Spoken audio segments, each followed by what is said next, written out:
Hello, welcome to this video.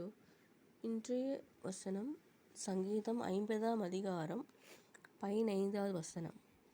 ஆபத்து காலத்தில் என்னை நோக்கி கூப்பிடு, நான் உன்னை விடுவிப்பேன், நீ என்னை மகிமைப்படுத்துவாய்.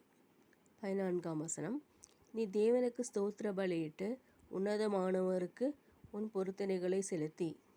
கர்த்தருக்கு பொருத்தனைகளை செலுத்துவோமாக. பொருத்தனைகள் நான் கர்த்தருக்காக இந்த காரியம் செய்வேன், பைபிள் வாசிப்பேன், ஜெபிப்பேன், 2 மணி நேரம் ஜெபிப்பேன், பைபிள் ரீடிங் 3 சாப்டர்ஸ் வாசிப்பேன் அப்படின்னெல்லாம் பொருத்தனைகளை செலுத்துவது தான் இங்கே கூறுகிறது.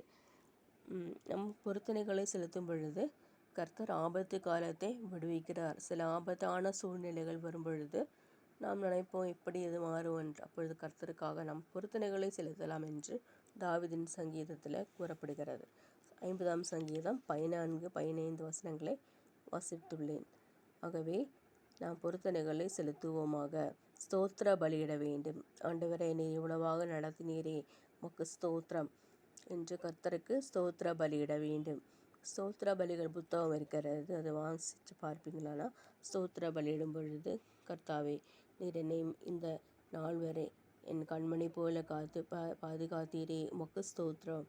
கர்த்தாவே, நீர் என்னை நடத்தினதற்காக ஸ்தோத்திரம். உணவு தந்தீரே ஸ்தோத்திரம். இந்த மாதிரி நம்ம ஸ்தோத்திரம் செய்ய வேண்டும்.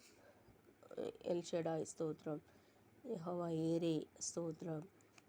அந்த மாதிரி சொல்லும் பொழுது அது ஸ்தோத்திர பலியிடுகிறோம். ஆபத்து காலத்தில் நோக்கி கூப்பிடு. ஆபத்தான காலத்தில் ஆண்டவரை நோக்கி கூப்பிடுவோமாக. அவர் விடுவிப்பாராக.